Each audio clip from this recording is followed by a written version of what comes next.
other news, the Justice Department charged a man in Iran with allegedly conspiring to have John Bolton whacked.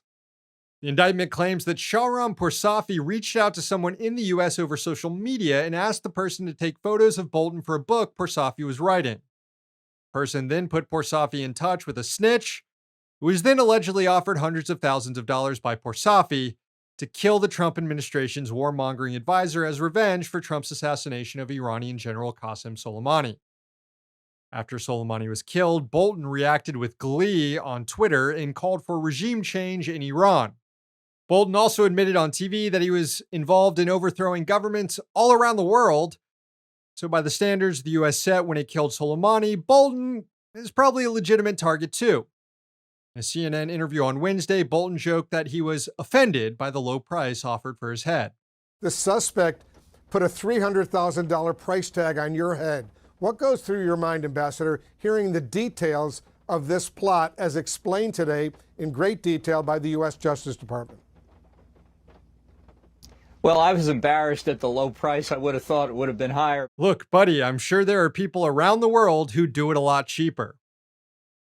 Anyway, Poursafi will likely never be touched by the feds because he's in Iran and he's a member of Iran's Revolutionary Guard. Obviously, we have to always be skeptical about what the feds are saying. Tehran has been open, though, about its intention on exacting revenge for the killing of Soleimani. The country called these latest allegations ridiculous. The indictment also makes a reference to a second attempted hit, one for $1 million that Poursafi was pursuing. Reports are that one was for former Secretary of State and CIA Director Mike Pompeo, who was directly involved in the Trump administration's decision to target and kill Soleimani.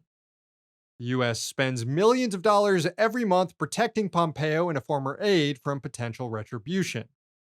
The Biden administration has reportedly increased security in response to these alleged new threats. This is perhaps the strongest evidence yet that Biden isn't actually Dark Brandon, because if he was, he would have let the Iranians murk Bolton.